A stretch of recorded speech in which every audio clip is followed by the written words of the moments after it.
¿Qué tal? Buenas tardes a todos. Muchas gracias por estar aquí esta tarde y principalmente agradecer a las coordinadoras de esta comisión pues la invitación.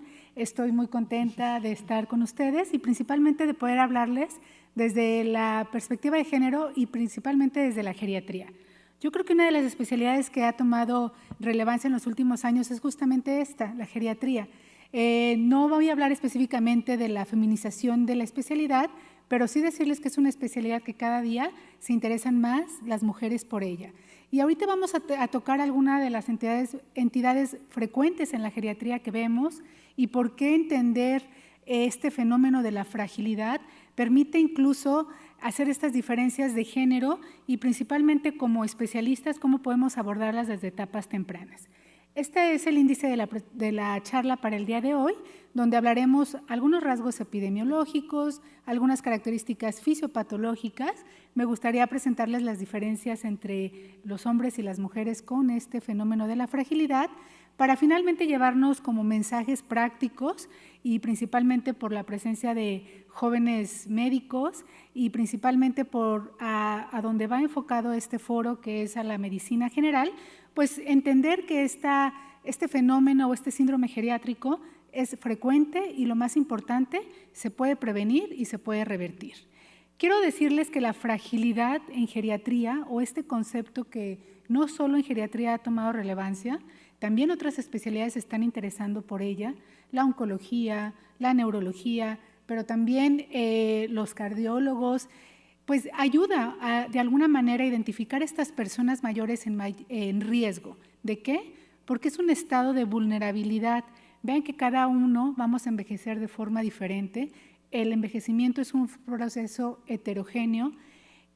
Actualmente las mujeres alcanzamos mayor sobrevida hasta los 78 años versus los hombres que son 73 años, pero esto no significa que las mujeres vivan en las mejores o envejezcan en las mejores condiciones, por lo que el trabajo de un envejecimiento saludable todavía deja mucho que desear para los sistemas de salud.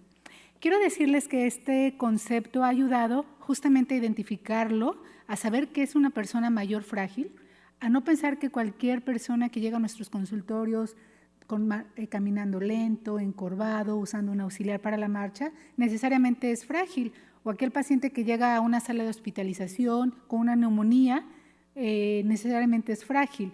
Se ha identificado que este fenómeno o este concepto es útil para identificar sujetos en mayor riesgo porque se puede prevenir, como les adelantaba, y también se puede intervenir. Lo que se sabe es que la fragilidad es un buen predictor de muerte, un predictor de hospitalización, un predictor de que estos pacientes se vayan a instituciones de cuidados crónicos. También quiero decirles que la fragilidad no es lo mismo que discapacidad, tampoco es lo mismo que sarcopenia o tener muchas enfermedades. Esta imagen creo que ilustra claramente lo que esta tarde quiero transmitirles. ¿Qué es esto de la fragilidad? ¿Por qué las personas mayores sufren más de fragilidad? ¿Y por qué un paciente con la misma edad puede salir adelante después de un estresor, como decíamos, una infección, una neumonía, una caída o incluso una fractura, y por qué otro paciente no? ¿Qué hizo esta diferencia? Pero el día de hoy estamos hablando de la situación particularmente de las mujeres en muchas condiciones de salud, y por eso me di a la tarea de presentarles estas diferencias epidemiológicas respecto a la prevalencia de fragilidad entre hombres y mujeres. No es sorpresa, como en muchas otras enfermedades, que la fragilidad es más frecuente en las mujeres, que también es cierto que las mujeres sufren más de desenlaces adversos asociados a la fragilidad en relación a los hombres, pero también se sabe que los hombres frágiles tienen mayor riesgo de morir, y es cuando empiezan a aparecer estas diferencias. Vean que además de que la fragilidad se correlaciona con algunas características sociodemográficas, como el acceso limitado a los servicios de salud, como la edad avanzada o incluso tener mucha edad, las mujeres tienen esta situación que se llama mayor acumulación de déficits. Quiere decir que no solo acumulan más enfermedades crónicas, sino también se asocian factores sociodemográficos a ello. Por ejemplo, baja escolaridad, por ejemplo, aspectos sociales como la soledad, aspectos de depresión, ansiedad, incluso el rol social que juegan las mujeres mayores es altamente relevante. El rol de cuidadoras, por ejemplo, la mujer mayor, asume que esto también favorece a que padezcan enfermedades particularmente más devastadoras para su desempeño físico. Estos son los factores de riesgo comunes entre hombres y mujeres. Vean que desde tener muchas enfermedades que conlleva a usar muchos fármacos, pero también la desnutrición, ya veíamos con la doctora Clark cómo la inactividad física se genera desde etapas tempranas de la vida en las mujeres. Por supuesto, el deterioro cognitivo, ya también lo revisábamos, cómo el Alzheimer es más frecuente en las mujeres, pero como otras condiciones como el aislamiento social y la depresión también son frecuentes en las mujeres. Esta es una relación de factores que no me gustaría detenerme de más, pero sí decirles que se han marcado características entre hombres y mujeres que se han calificado como frágiles. Vean, por ejemplo, en los hombres se caracteriza por tener una menor red de apoyo. A pesar de todo, los hombres, principalmente los que llegan a ser viudos, tienen una red de apoyo mucho más limitada en comparación a las mujeres.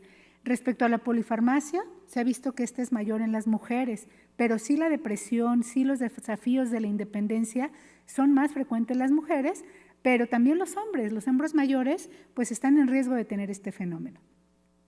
Me gustaría también transmitirles algo práctico esta tarde y que lleváramos a los consultorios pues cómo identificar la fragilidad y cómo explicarles o comentarles cómo este concepto que lleva más de 20 años en la geriatría moderna, pues ha tratado de que llegue a eso, a la consulta, a que nosotros como clínicos podamos identificarlo, y surgió desde el área de la investigación. Sin embargo, ahora se ha podido transportar hasta estos escenarios. Existen muchos instrumentos, les quiero decir, como en muchos retos en la geriatría y en la medicina, no hay una herramienta estándar o 100% confiable. Sin embargo, hay muchos esfuerzos para acercarnos a ello.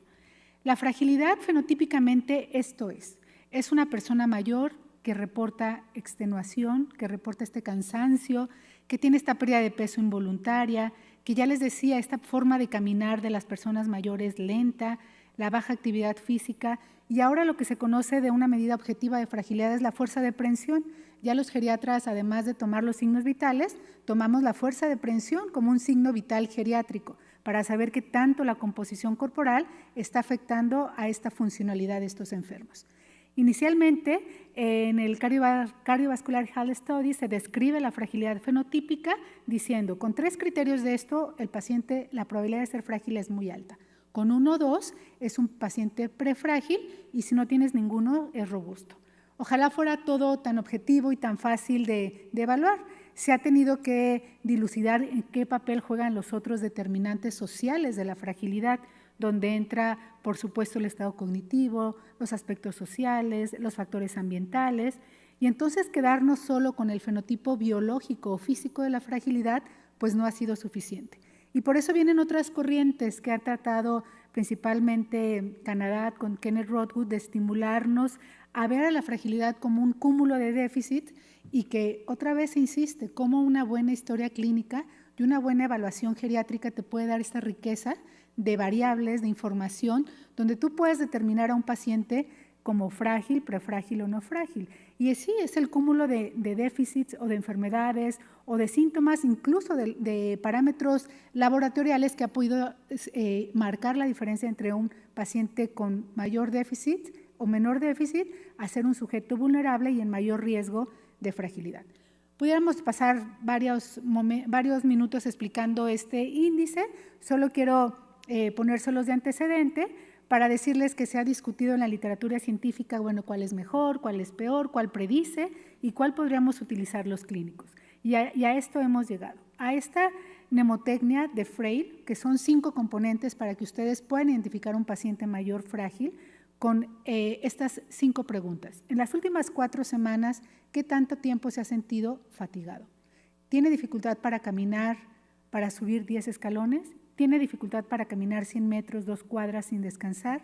¿Algún doctor o un médico le ha comentado que tiene más de 11 enfermedades? ¿Tiene pérdida de peso de más de 5 kilos en el último año?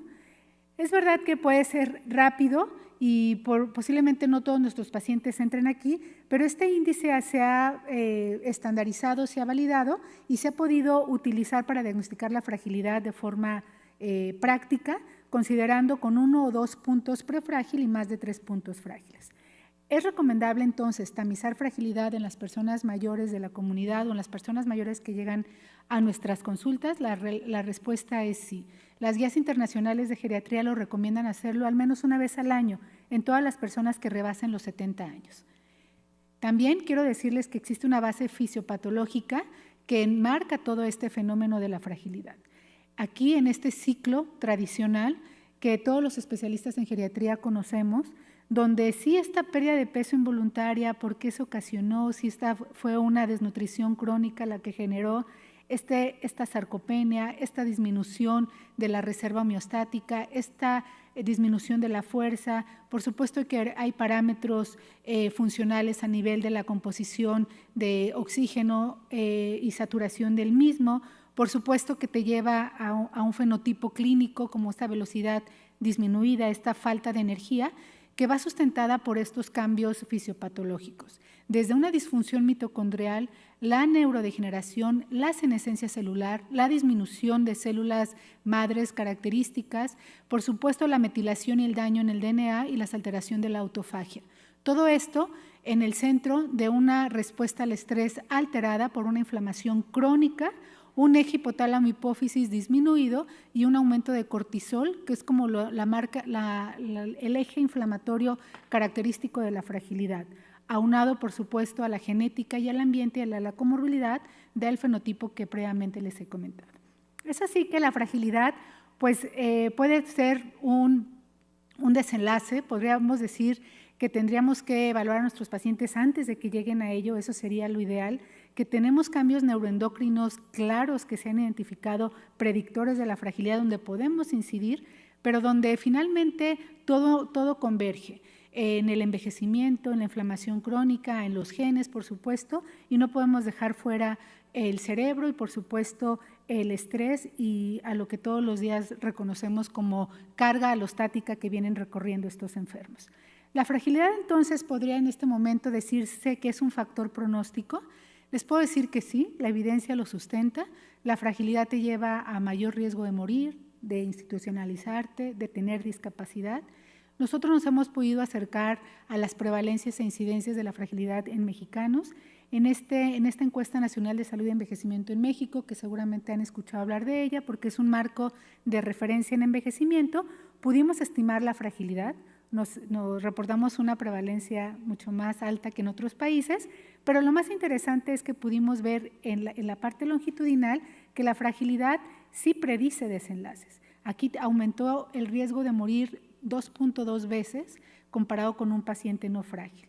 La fragilidad ocasionó discapacidad en casi 1.5 veces más en aquellos que calificaron como frágiles y también fueron los pacientes con más riesgo de hospitalización. Entonces, es un predictor también de otros desenlaces como caídas, como ya veíamos. Y bueno, aquí cuando hablamos específicamente de diferencias entre los hombres y las mujeres en fragilidad y estos desenlaces, en esta revisión sistemática se pudo ver cómo este constructo de la fragilidad, donde convergen influencias hormonales, metabólicas y sociales, se vio que existe pues características básicas como el fenotipo clínico de la fragilidad en estos sujetos que se estudiaron y se vio que la prevalencia de fragilidad en este estudio interesante porque reunía una población de más de 25,000 sujetos. Primero, la fragilidad fue más frecuente en las mujeres, 9% versus los hombres 5%, que las mujeres sufrieron de mayor riesgo de osteoporosis y pérdida de la densidad ósea, como ya se comentó previamente, que los hombres tienen mayor riesgo de sarcopenia, que es de esa pérdida de la masa y la fuerza muscular, y que las mujeres, comparados con los hombres, tienen un poco más de comorbilidad, así como otras enfermedades asociadas a las deficiencias nutricionales.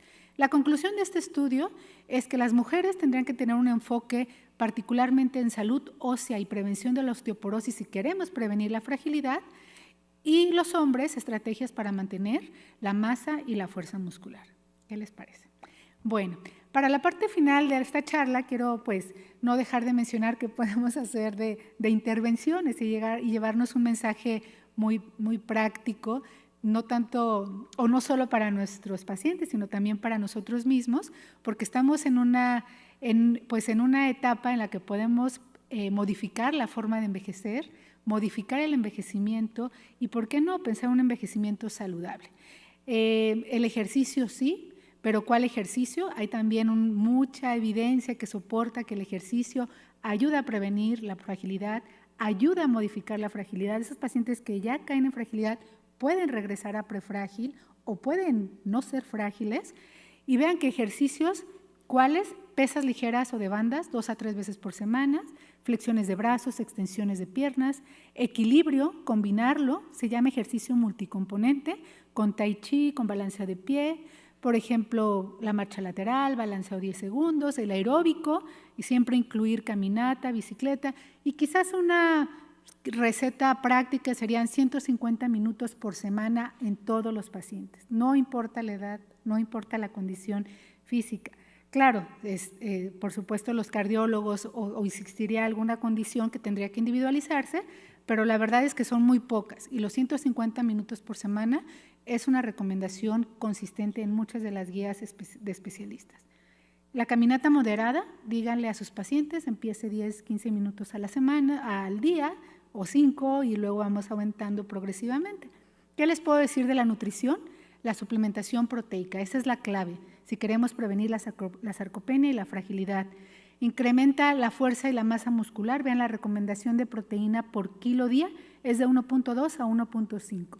Incluso en pacientes con insuficiencia renal. Habría que calcular la depuración real de creatinina y a partir de eso estimar la proteína que se requiere.